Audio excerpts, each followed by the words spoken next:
আপনারা দেখছেন খবর 7 দিন, সবার খবর সবার আগে। মহেশতলায় শেখ শাইওয়ানাজের উদ্যোগে রক্তদান শিবিরে রাজ্যের মন্ত্রী দিলীপ মণ্ডল। দক্ষিণ 24 পরগনার মহেশতলা পৌরসভার 20 নম্বর ওয়ার্ডের আখড়ায় শেখ শাইওয়ানাজ, যিনি এলাকায় মিন্টু নামে পরিচিত, তার উদ্যোগে রক্তদান উৎসবে নেতা নেত্রীদের চাঁদের হাট। রক্তদান শিবির হলো এমনি একটি মহৎ সামাজিক উদ্যোগ, যেখানে রক্তদাতারা স্বেচ্ছায় রক্তদানের মধ্যে দিয়ে মুমূর্ষ রোগীদের প্রাণ রক্ষা করেন। এই ধরনের শিবিরের মাধ্যমে বিভিন্ন ব্লাড ব্যাংকের রক্তের চাহিদা মেটানো সম্ভব। মুমূর্ষ রোগীর প্রাণ বাঁচাতে এটি একটি নিঃস্বার্থ সেবার প্রকৃষ্ট উদাহরণ, যা সমাজ থেকে জাতপাত বা ধর্মের ভেদাভেদ দূর করে ঐক্য ও ভ্রাতৃত্ববোধ বৃদ্ধি করে। ফুটবে হাসি, বাঁচবে প্রাণ, করলে তুমি রক্তদান। মানুষের পাশে দাঁড়াতে রক্তদানের চেয়ে বড় আর কি বা হতে পারে। সাধারণত গরম পড়লেই বিভিন্ন ব্লাড ব্যাংকে দেখা দেয় রক্তের সংকট। সেই কথা মাথায় রেখেই এই শিবিরের আয়োজন করেছিল আখড়া কৃষ্ণনগর বুলবুল স্পোর্টিং ক্লাব।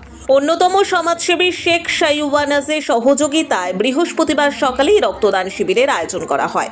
অনুষ্ঠানে উপস্থিত ছিলেন পরিবহন দফতরের রাষ্ট্রমন্ত্রী দিলীপ মণ্ডল, বজবজ বিধানসভার বিধায়ক অশোক দেব, কলকাতা কর্পোরেশনের 139 নম্বর ওয়ার্ডের কাউন্সিলর শেখ মুস্তাক আহমেদ, মহেশতলা পৌরসভার পৌরপিতা শুভাশিস দাস, সুমন রায় চৌধুরী সহ অন্যান্য বিশিষ্টজনেরা।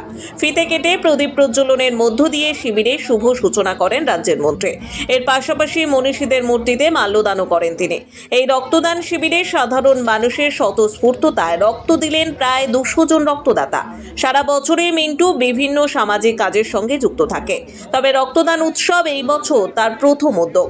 সমগ্র অনুষ্ঠানে আসা অতিথিদের মাধ্যম দিয়ে দুস্থ ব্যক্তিদের একদিকে যেমন শীতবস্ত্র প্রদান করা হয়, ঠিক তেমনি দিনটিকে স্মরণীয় করে রাখতে একটি করে গাছের চারাও উপহার দেওয়া হয়। বুলবুল স্পোর্টিং ক্লাব আখড়া তারা রক্তদান উৎসবের আয়োজন করেছিল। যেভাবে দেশের মধ্যে আজকের ধর্মের নামে ভেদাভেদ, ঘৃণ্য চক্রান্ত, ঘৃণার রাজনীতি ছড়িয়ে দেওয়া হচ্ছে সারা ভারতবর্ষ জুড়ে, আমরা আমাদের এই যে রক্তদানের উৎসবের মধ্য দিয়ে আমরা বুঝিয়ে দিতে চাইছি, আমরা হিন্দু, মুসলমান, খ্রিস্টান, শিখ, ইসাই বা আমরা তপশিলি সম্প্রদায়ের মানুষ, আমরা এক আছি। আমাদের মধ্যে সমন্বয় আছে, ভ্রাতৃত্ববোধ আছে। আর এই ভ্রাতৃত্ববোধ, সমন্বয়, বিশ্বাস, আস্থা, ভরসার জায়গাটা তৈরি করে রক্তদান উৎসবের মধ্য দিয়ে। সেই রক্তদান উৎসব এখানের মিন্টুর নেতৃত্বে তারা আজকের এখানে সংগঠিত করেছে এবং তার সাথে শীতবস্ত্র, ফলের গাছ, পেয়ারা গাছ বিতরণ করেছে। আজকের এই রক্তদান উৎসবের মধ্য দিয়ে আমরা সারা ভারতবর্ষকে আমরা সেই নেতাজি সুভাষচন্দ্রের কথায় আমরা বলতে চাই, তোমরা আমাদের রক্ত দাও, আমি তোমাদের স্বাধীনতা দেব। রক্তদানের মধ্যে সম্প্রীতি তৈরি হয়, রক্তের কোনো জাত হয় না, রক্তের মধ্য দিয়ে আমাদের সমন্বয় হয়, আমরা সংঘবদ্ধ হই, একতা তৈরি করতে পারি। একতাই হলো শক্তি, অশুভ শক্তির বিরুদ্ধে এটাই যথেষ্ট। এটা বুলবুল স্পোর্টিং ক্লাবের পরিচালনায় এই রক্তদান শিবিরটা আয়োজন করা হয়েছে। এটা প্রথম বর্ষ। আমাদের মাননীয় রাষ্ট্রমন্ত্রী দিলীপ দা, আর এসছিল আমাদের 11 নম্বর কাউন্সিলর আমাদের শুভ্রা চক্রবর্তী, আরও অনেকজন এসছিল, আমাদের দাদা এসছিল শুভাশিস দা। এটা মাথায় এলো যা সমস্যা হচ্ছে, ঠিক আছে, হিন্দু মুসলিম নিয়ে যা সমস্যা হচ্ছে, ঠিক আছে, রক্ত দেয়া হচ্ছে, মানে কি বলুন তো, মানে কার কি রক্ত, এর হিন্দুর রক্ত মুসলিম দিচ্ছে, মুসলিমের রক্ত হিন্দু দিচ্ছে, ঠিক আছে, এই হিসাবে একটা মানে সবাইকে নিয়ে একটা সম্প্রীতি, সবার রক্ত সবার কাজেই লাগুক, আমার এই জন্যে আমার মানবিক চিন্তা ভাবনা। আজকের রক্ত তো 200-র উপরে দিয়েছে। হ্যাঁ হ্যাঁ, আগামী দিনে কি এটাকে আরো বৃহত্তর করার চিন্তা আছে। এটা পিপলস। আমার নাম শেখ শাইনওয়াজ, মিন্টু বলেই পরিচিত। আমরা বুলবুল স্পোর্টিং ক্লাবের পরিচালনা আখড়াতে আমাদের মিন্টু ভাইয়ের তত্ত্বাবধানে আমাদের আজ বিশাল রক্তদান শিবির হচ্ছে। এখানটায় প্রায় 200-250 মানুষ রক্ত দেবে। তো আমরা সবাই জানি যে রক্তদান মহান দান, জীবনদান। এনারা যে এত বড় একটা অনুষ্ঠান করেছেন, সত্যি আমি ওনাদেরকে ধন্যবাদ জানাই, মিন্টু ভাইকে ধন্যবাদ জানাই, সাথে সাথে বুলবুল স্পোর্টিং ক্লাবকে ধন্যবাদ জানাই, যেন আগামী বছর আজকে এবছর যদি 200 হয়, পরের বছর 400 হয়। আস্তে আস্তে এটা প্রথম বছর, তো আস্তে আস্তে এরা যদি রক্তদান শিবিরটা বড় করে, রক্তদান শিবিরটা আমি মনে করি অন্তত খুব জরুরি। কারণ একটা মানুষের প্রাণ বাঁচে, 250 ml হয়তো রক্ত নেয়, কিন্তু একটা মানুষের প্রাণ বাঁচে। তাই রক্তদান শিবির যেটা যেমন করছে, ঠিক প্রত্যেক বাড়ি যেন এরকম করে।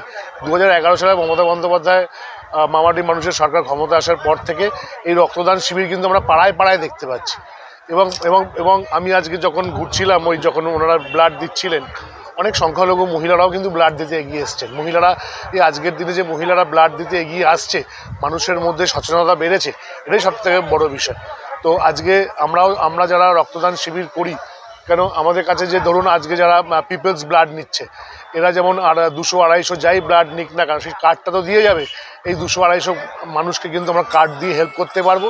তারা পরবর্তীকালে বিভিন্ন ব্লাড ব্যাঙ্ক থেকে কিন্তু এই ব্লাডগুলো কালেক্ট করে তাদের নিকট আত্মীয়র প্রাণটা বাঁচাতে পারবে। এই ওয়ার্ড বাদ দিয়ে আরও 11টা ওয়ার্ডে অলরেডি করে ফেলেছি সংকল্প যাত্রা। মানুষের মধ্যে একটা সাড়া আছে।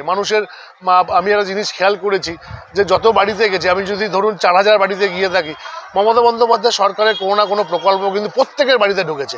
হয় লক্ষ্মীর ভাণ্ডার ঢুকেছে, নয় বার্ধক্য ভাতা ঢুকেছে, নয় বিধবা ভাতা ঢুকেছে, নয় কন্যাশ্রী ঢুকেছে, নয় রূপশ্রী ঢুকেছে, নয় স্বাস্থ্যসাথী ঢুকেছে, প্রত্যেকের বাড়ি। আর একটা কমন যেটা দেখেছি, লক্ষ্মীর ভাণ্ডার, স্বাস্থ্যসাথী। 365x24 আমরা মানুষের সাথে ছিলাম, থাকবো। কারণ মোদী সরকার তো আমাদেরকে একটা জিনিস শিখিয়েছে, লাইনে দাঁড়াও। নোটবন্দিতে লাইনে দাঁড় করিয়েছে, আধার কার্ড বানানোর জন্য লাইনে দাঁড় করিয়েছে, এখন SIR লাইনে দাঁড়াচ্ছে। মানুষের জবাব 2026 বিধানসভা নির্বাচনে 250 সিট মমতা বন্দ্যোপাধ্যায়কে উপহার দিয়ে চতুর্থবারের জন্য মমতা বন্দ্যোপাধ্যায় মুখ্যমন্ত্রী হবে বাংলার, এই শপথটা নেওয়ার জন্য শুধু সময়ের অপেক্ষা। মহেশতলা থেকে টিনা রায় রিপোর্ট, খবর 7 দিন।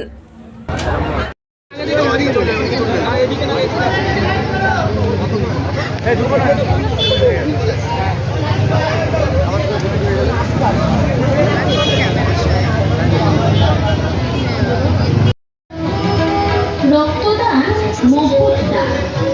আপনার দান করা এক বিন্দু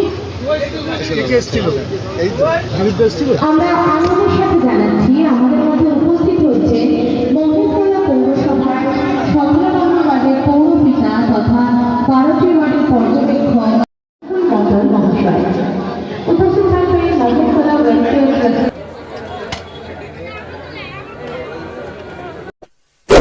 এমনই তাজা ও গুরুত্বপূর্ণ খবর পেতে খবর 7 দিন চ্যানেলটি সাবস্ক্রাইব করুন এবং নোটিফিকেশন পেতে বেল আইকনটি টিপুন।